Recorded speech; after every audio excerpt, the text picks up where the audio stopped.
complicate things. She's going to tell you more about that. But would you please give a warm welcome to Nancy B. Miller.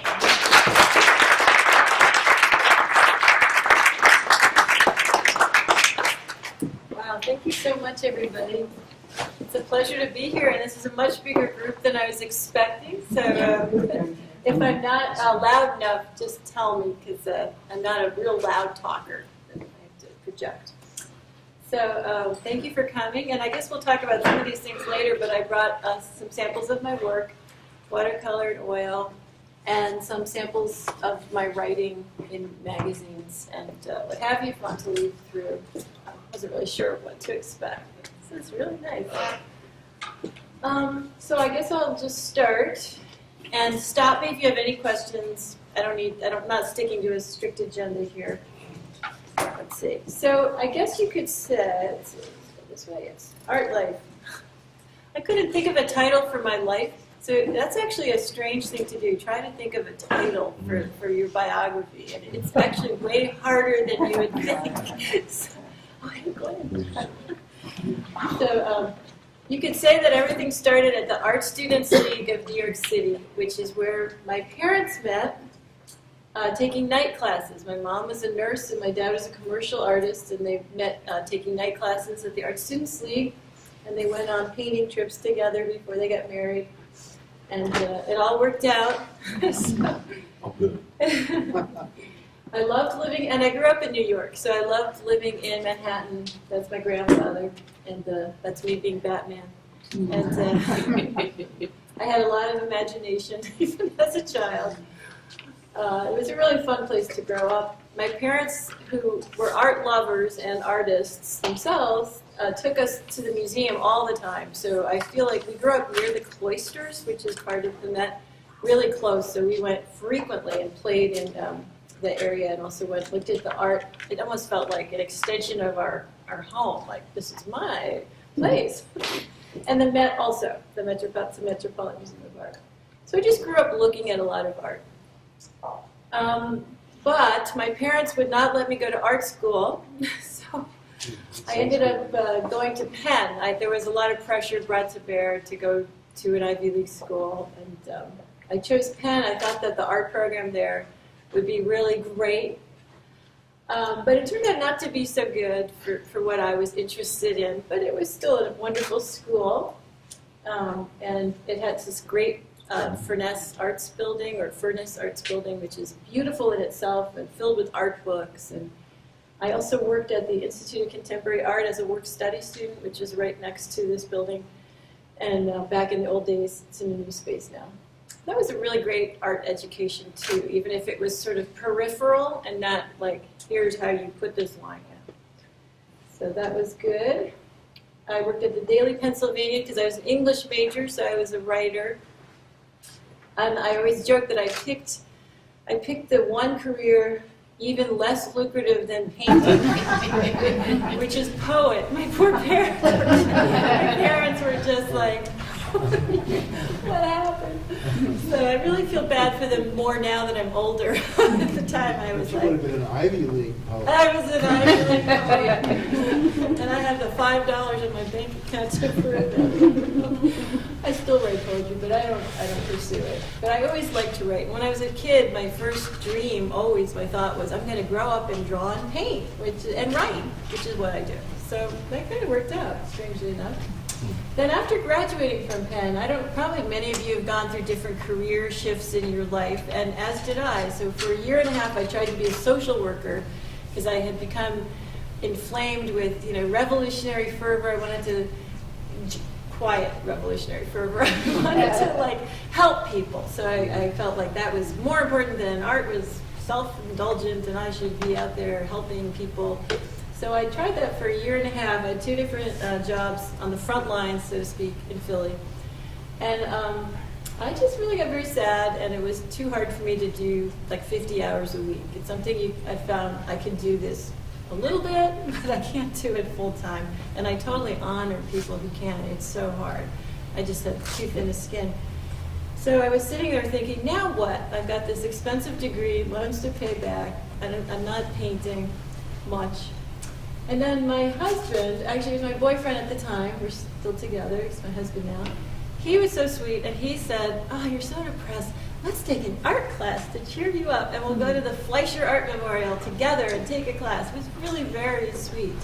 So as soon as I walked in there and I smelled the oil paint, I was just like, "Oh yeah, okay, I know what to do. Thanks, I don't even need to come back." So I didn't even go back. I just started painting at home because I didn't like the still life that the teacher had set up. She was a good teacher. I just was like, "Yeah, I can do my own thing. Thank you, thank you." My husband actually stayed and took the class and came out with a really nice still life, which we treasure as a memento of this period. So he was a keeper.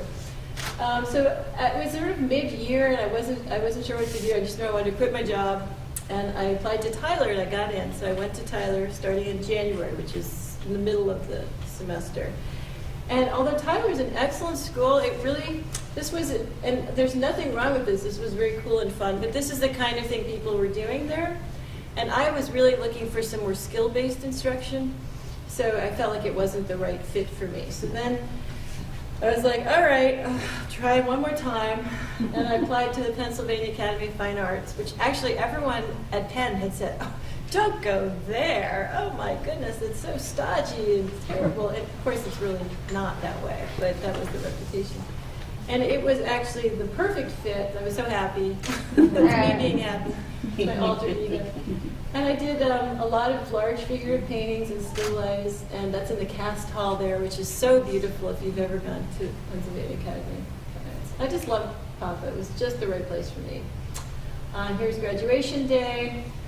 A couple of these people are well-known painters now: John Redmond, Mike Doyle, Amor Olson. Kate Brockman teaches at PAFA. She's a sculptor. And Mark Camilio, he moved out to the East Coast. And that's Tony Visco, who's a fantastic sculptor who lives in Philly. It's just a really very nurturing, fun, accepting kind of place. How many of you went to art school? A lot of you go to art school? Yeah. I wasn't allowed. Good number. Yeah, okay. But I could go to a liberal arts college and major in art. Oh, yeah. That can work. That can work. Depends which college. Yeah. So then I was very lucky. This is my boss, Raymond Spiller, my first boss, and it was the dream job for an artist. I lucked into it. So many things in life are a matter of luck, right? So one of my teachers at PAFA said, "Oh, hey, my friend Ray, who runs an art restoration business, is looking for someone part-time. He pays pretty well, and he's a decent guy. Would you think you'd be interested?" And I was like, "Oh, I don't think so." And then he said, I think you should go talk to him. Just go talk to him." So I was like, okay. And then it was perfect. So I was really lucky. I just worked in the basement of his beautiful home in Mount Airy, and it was low-level restoration, so it wasn't museum level, but it was anything under that. Like if you had a house fire in your home and you needed something repaired, you'd send it to someone like Ray. So it wasn't quite the pristine conservation environment that you see in videos about art museums, but it was really rough and ready and a really great way to learn art skills because you had to match paintings and do all kinds of things. So that was fun. I was painting, again, still large figurative works. I ended up getting married to this nice guy. This is a silly photo. And then I had twins, which was really unexpected. So that was a surprise. And it turns out that I had to be on bed rest for a while, so I drew a lot. Since I couldn't paint, I'm just constantly drawing and painting. So I did cartoons, and they started to get published in different magazines I'd send them to. And then a publisher contacted me, and I have a book of cartoons out. It's very small, and the publisher is just a small women's humor publisher, very specific niche, but it's a real publisher. I got an ISBN number and everything. So you're a real writer. A real writer, cartoon writer. That was fun. I was like, oh, cartoonist. Here's my little baby. Of course, he's 6'6" now. So he's tall. Nice. Makes me look smaller.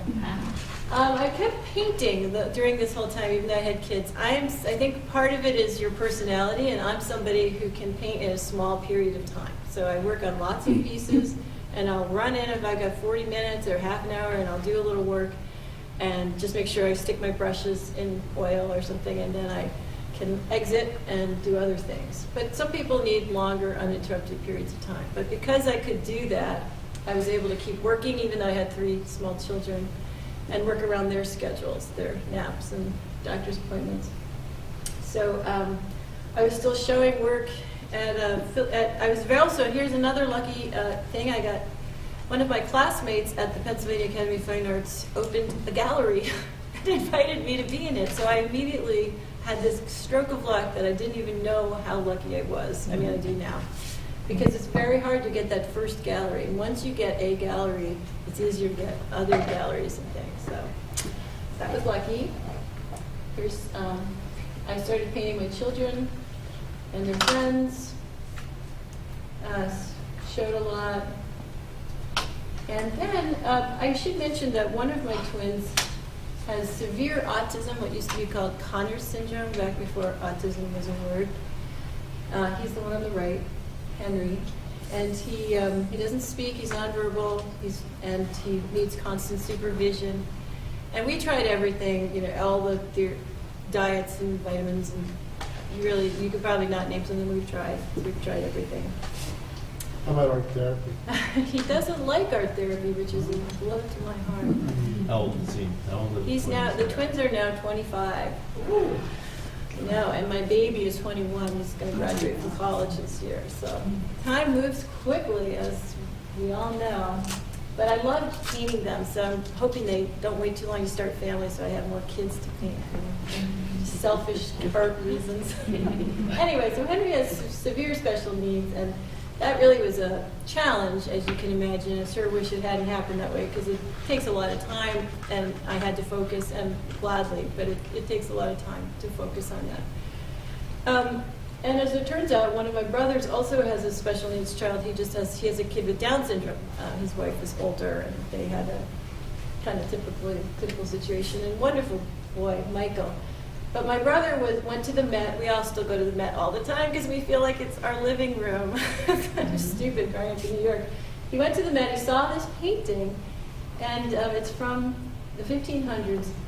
And 2 of the figures, which I guess you can't really see, have Down syndrome.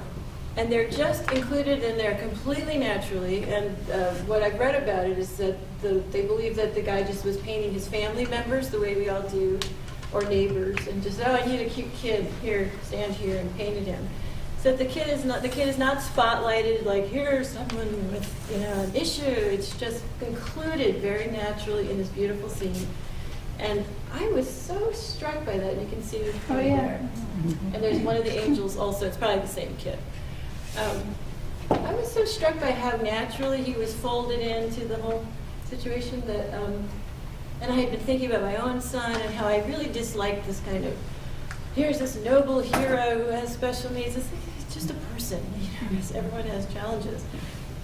But at the same time, you want to have them on campuses and front and center, not hidden away. So it's kind of a balancing act between, you don't want to spotlight, but you want to include. So I came up with this title, The Genre of Inclusion. This is an ongoing project. I've had 3 shows of it.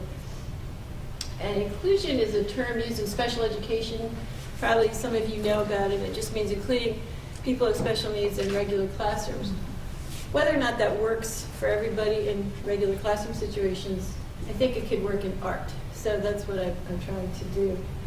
Sometimes you might be able to recognize someone has special needs, sometimes you might not. That's my goal. So here's a painting I did of my 3 boys, and you might or might not know that my son is sitting there who has special needs. Here he is again. I got this fantastic artist residency that was really flexible and allowed like the kids to come visit me and also to break it up into 1-week intervals. So it was fantastic. Couldn't believe it. And Henry loved the pool. It was a private horse farm out in Chester County. What is it? I'm blanking on the name. It's this lovely woman's name. She just had a guest cottage on her property with a studio that she. You got three different artists a year were chosen to go, and they were just because it was sort of homegrown almost. It was like, sure, bring your kids. They can play in the pool. It was really fun. Excuse me. You do so many portraits. Do you do them from photographs, or you do them? The children are almost definitely all from photographs. From life, I do I was just painting from life a portrait last night. I do love to paint from life, but it's hard sometimes to get people to come and pose. I'm sure we all have the same issues. Children, I rarely even try to paint from real life. I might do some sketching. But that's a good question. This is also from a photograph. It's a boy with cerebral palsy having some exercises done. So that's the thing. I showed this somewhere, and I did overheard a comment. Oh my goodness, she can't paint legs. She made that boy's legs so skinny. Yes, they are. They're probably skinnier, but. So that is the tough part. I realized, I've got to somehow let people know, but not let people know at the same time. It's awkward. If anyone comes up with a great solution, let me know. This is my neighbor who had some issues as well. This is real rough. A friend of mine has twins, also twins, one with special needs, one with Down syndrome. This is my son Henry. He's not in a wheelchair, but he loves being in wheelchairs. So if he goes to a place where there's a wheelchair, he's got to get into that wheelchair. I think he just likes being the movement, being wheeled around. This was also on this residency that I mentioned. A friend of mine came to visit with her little daughter who was being screened for autism at the time. So this was a portrait about a mother's worrying about her child, but hopefully it's still just, you could enjoy it on different levels. You don't have to know the story, but you might get a glimpse of something more than just, here's a pretty girl and her daughter. You know. But hopefully you do.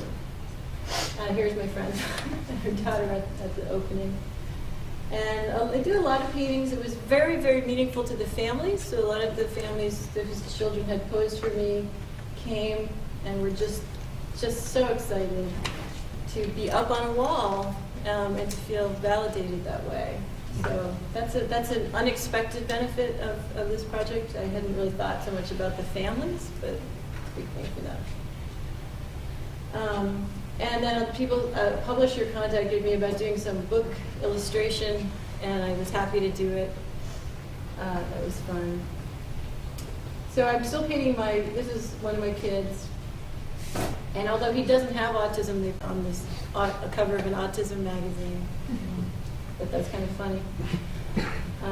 And then I'm just painting regular kids. There's my oldest son, Peter, friends, more friends, my boys at the lake.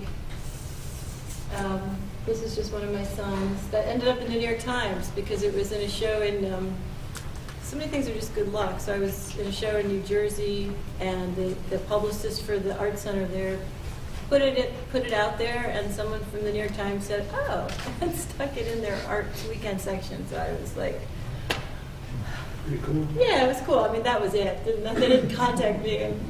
But it was still very nice color, too. So here's my guy again. This is a commission. This is funny because the grandmother commissioned me, but the mother of this child was a goth. I don't know if you know what goth means. People dress all in black. And, piercings, tattoos. yeah, she's got all the piercings, tattoos, like black lipstick. And her daughter, who is this innocent little girl, she didn't do any of the super weird stuff with her, but she did dress her in black and like wearing Doc Martens, so she's like a baby goth, is what they call it. You learn so much being an artist, like I had no idea this world existed. It was like, there's really baby goth, and yes, you can get black onesies, like, it's crazy. She's a cute little kid. And I actually am in touch with her even today. She is so not a goth. She's like totally girly, wears bright colors, and 3 years. How old is she? Then I can't remember, was she maybe 6 or 7? I mean, now she's... Now she is just graduating from college, yeah. Or maybe she just graduated. And she's in California, so I don't see her, but I follow her on Instagram because it's kind of fun. Is this oils? Yeah, most of my work is oil, but I did start doing watercolor again. This is a friend of mine and her baby, Naya and Katina. But I also concurrently with all the figure painting have been always doing still life painting, which is a great love of mine. I just really love it. I find it very exciting, even though everything's very still. I really like the intellectual challenge of organizing it. So I was doing these still life paintings, selling them occasionally. And then I got into Shared French Gallery in New York. If anyone has questions about how you get in galleries, I'm happy to give my experiences. Of course, everybody has different experiences. But that was a real fluke. It was a fantastic gallery, and it always feels like, how did that happen? I was really lucky. And I got in, it was great. But, How did it happen? well, I was with this lady here, my friends, Alex Tang, and a few other friends. We had gone into New York, and I had researched galleries that I was interested in looking at, so I had that one on the list because they showed many artists I liked. So we walked in, and a woman wearing jeans and a t-shirt and sneakers, so I had no idea who she was lifting a painting out of a crate. And I was like, oh, that's an Anne Martin, because I happened to have done my research. And she said, it is an Anne Martin. How do you know? And I was like, oh, because I like Anne Martin's work. And we started talking. And then she said, you must be an artist. Yes. Why don't you send me some of your work? So I sent her some JPEGs, and then I brought the pieces in, and she hemmed and hawed and said, come back in 6 months. So I came back in 6 months. And then I get in. And that was a fantastic thing. So I don't know if you remember 2008, which was a big financial crisis. So I was only in this gallery for 3 years before it closed, unfortunately. They called it the bloodletting of Chelsea. Like 3/4 of the galleries closed. She was actually doing well. She was selling a lot of work. That's Sherry in the pink shirt. She wasn't a snappy New York dresser, so she was very easy to approach. She didn't wear black and scowl at you. She smiled and looked sort of nice and normal. I'm wearing black, but I'm just trying to think. Yeah. She was too nice. Well, she was really nice, but she was selling work. What happened really was that she's in the same building as Tommy Hilfiger, which is a big clothing firm, and her lease was up, and right in 2008, the end of 2008, and the landlord said he was going to double the rent. And she said, I am hanging on here, which is an amazing feat. Everyone's closing around me. I'm still selling. I'm hanging on. But I can't do it if you double the rent. And he's like, too bad. And really, it turned out that Tommy Hilfiger wanted it because he was on like floors below and above her. So now he got 3 floors. So that's how things work. It's kind of depressing, but then other things come up. So it's not. That was fun. That was a piece I sold there. A lot of things. I love painting little candies. So I paint large and I paint small. Nice thing about showing in New York is you get a lot of press. That was great to get some New York coverage. And once you start getting covered in New York, galleries around the country start talking to you, including the show. I don't want to talk for too long. This piece was fun, and it ended up on the cover of a literary journal, which was fun to do that. I paint a lot of donuts, but I'm not a donut eater. But I like how they look. And to me, they symbolize all that's fun and joyful and carefree about life, and sweet, because they are. They just look great. But they're not something I crave, so people are like, how can you paint donuts? I've become crazy. I'm like, nah, it's fine. It's really okay. I would have a hard time painting a big bag of potato chips. They would be very We all have our triggers. That was a fun one. And then I started painting in Maine with my friend Alex and some other friends, and showing those paintings. This is in Monhegan, Manana. I don't know if you ever go to Maine, but Maine is great for painters. A lot of painters go there. So I was doing some plein air work, and I've got to say, although I love doing plein air work, it's not something I feel drawn to as part of my oeuvre. It's just like a hobby within my career in a way. Like I just love it. It's very relaxing and fun. And I came up with an idea to do a plein air event for my sons who has special needs. Goes to plein air, goes to Camp Hill Special School, and I thought we would do a plein air event for him, and all these artists signed on, and were like, oh, we'd love to do it. Yeah. Excuse me, I noticed that your still life and your landscapes are in different styles. Very different. What's happening there? Well, the landscape are alla prima, right, although it still doesn't fully explain it. I don't know, but you're right. So you're just sort of, when you're on a landscape, just painting away. with gusto. I am just in the moment. It's like meditation, and I'm not really worried about what it looks like. So hopefully that's not too obvious. but it's just really fun for me. And the still lifes are much more thoughtful, and I'm taking a longer time. They are also from life, but I have, because they're still life objects, I can revisit them 20 times before I'm finished. So I just take my time, and I usually have about 10 paintings or more going at once. So I work for a little bit on one, then set it aside to dry. Yeah. Do you think that maybe the edges are different because you let the paintings, the still lifes dry? Oh, yes. between So sections of there's a lot painting? of glazing, which means I let the painting dry, and then I put more color all over it. And this is all in the moment. That's all, whatever, 2 hours bashing away. So everything looks a little rougher. That's a good question. I think I'm just enjoying it rather than trying to present it in any, I don't have a big agenda, just having fun. It looks Hopper-esque.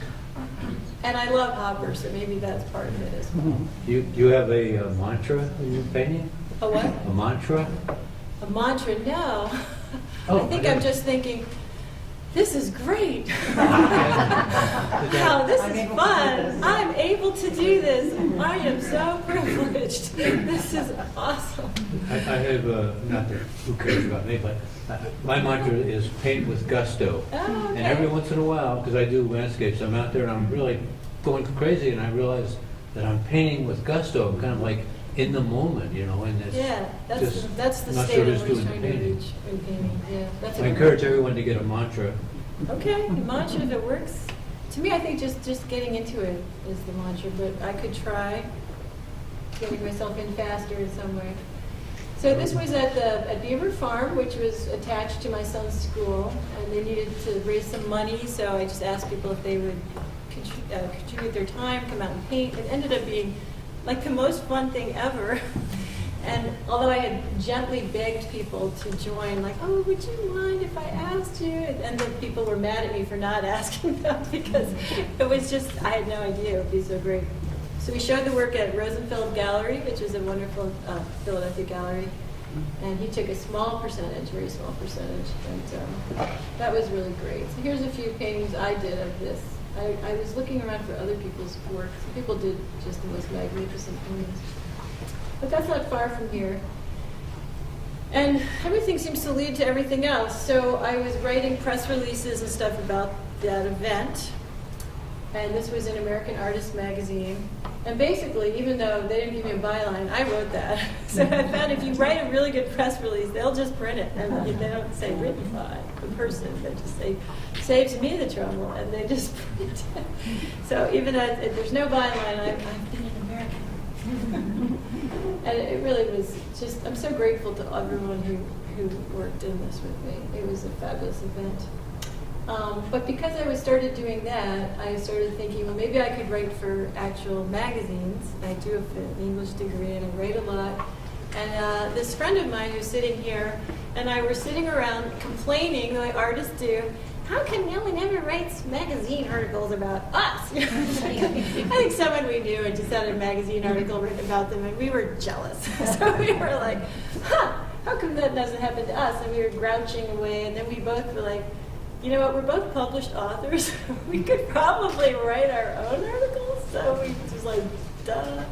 So I wrote an article about her and sent it to Fine Art Connoisseur magazine, and she wrote an article about me and sent it somewhere else. So the article about me got rejected, but the article I wrote about Alex Ting, who's sitting right here, did get accepted, and it was the shock of my life, and it was really like, whoa, I can really do this for money. It was fantastic. So I started writing for Fine Art Connoisseur. I've written multiple times for them, but I'm not on their staff. I'm what's called a freelance writer, which works well for all of us. That's really fun. This was my favorite article ever from 2011. I was having a bunch of artists over for dinner, and after dinner we sat around and I said, hey, if you were at a desert island, which art books would you take? And it was just the funnest conversation, and I was like, oh, I could get an article out of this.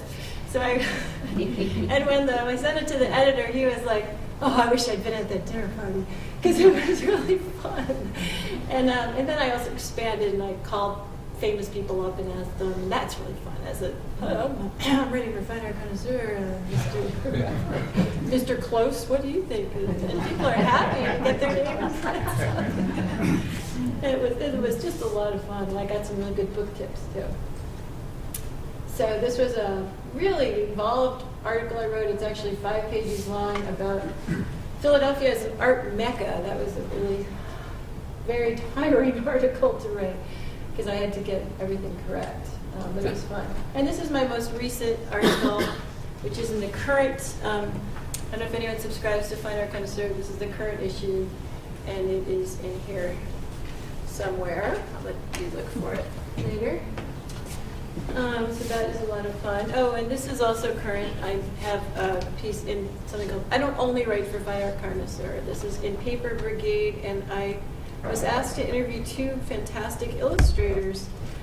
And they just basically, I just basically interviewed them, and they pasted the words that the illustrators told me, but it was really great to do that. So it's fun. Being a writer kind of opens up your world in interesting ways. You get to meet fascinating people and go see interesting shows that, like your guys' show, that you might not have gone to. That was great. Love that. I also write an art history blog called Women in the Act of Painting, which is basically, it's just images of images can be painted by men. This is totally not anti-man, but in fact, that's probably painted by a man. But I just want to actually show women painting throughout time. So my oldest image is from ancient Egypt, and it shows a female scribe, which in those days they wrote by drawing, so I'm counting it as drawing. And I've got a couple of ancient Roman people, and then like there's a big gap until the Middle Ages. So then we get some of that. That's a fun blog if anyone's interested to take a look. I've slowed down a little writing it of late because I've been a little busy. I decided in early 2010s that I needed to get my master's degree because I wanted to teach in college level. And nowadays you have to have your master's level to teach at a college level. I'd had 2 colleges approach me about teaching when I said, sure, sounds great. Sent in my resume, and they both said, you don't have your master's degree? Forget it. So they do that because of accreditation. So now it's important for colleges to be accredited. It didn't used to be, and a lot of people still teach at colleges who don't have a master's degree, and they're grandfathered in, but if you're starting now, you have to have it. So I went back and got my degree from PAFA, Pennsylvania Academy of Fine Arts, and it was fabulous. Again, I really loved it. It was completely different from undergraduate, but it was really a great fun thing. And there's the president of PAFA, and the guy on the right is Al Gurry. I don't know if anyone knows Al. He's just a wonderful person, and love him so much. And there's one of my models with her baby. She posed for me pregnant, and then she came with the baby to the opening. So that's a piece from my wall. So then I started teaching. So it's a medley of various teaching places. I teach at Montgomery County Community College, Harcum College. I've done workshops at the Pennsylvania Academy of Fine Arts in the continuing ed department. And I also teach at Mainline Art Center, which is 10 minutes from my house. And I have taught at Wayne Art Center too, but I haven't taught there recently, so I didn't put them on. But I love Wayne Art Center too.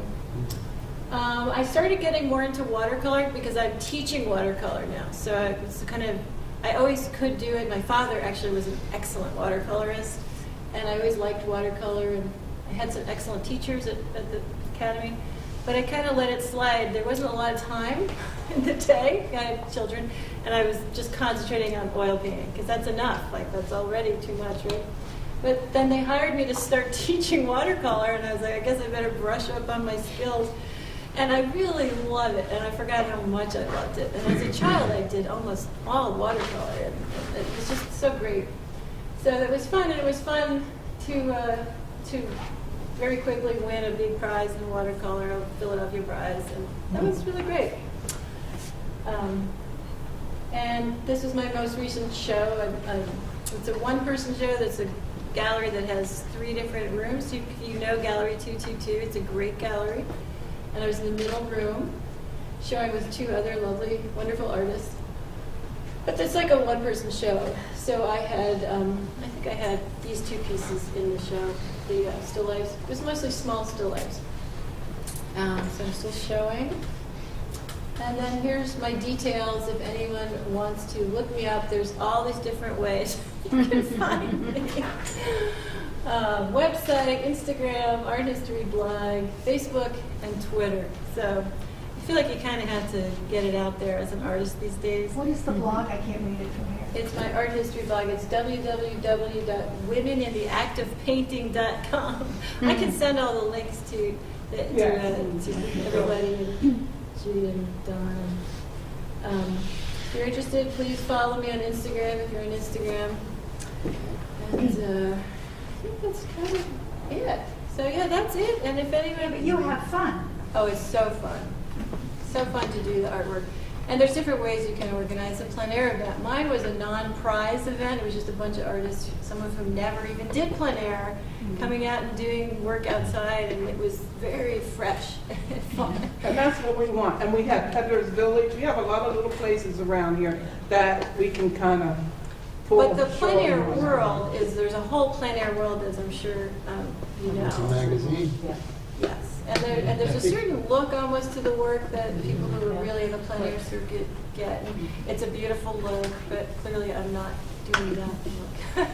And you don't have to. I kind of love when people just show what's in them That's and not right. just trying to fit in all the time. To me, that's what art's about anyway. That's right. So I like individuality. That's right. You Yeah. know, I like people that don't take the lessons because then you come in, you're not preconditioned to anything. Whatever you come out with, you know it's Yeah, you. yeah. Never took a plein air lesson in my life. And it shows, but it's okay. Don't make me laugh loud. I love it. So yeah, having fun is really all we can hope for in this life. It's just getting through with pleasure and enjoyment and giving joy to other people, and that's to me what art is part of. So that's how I will end this. We Thank you. enjoyed your art.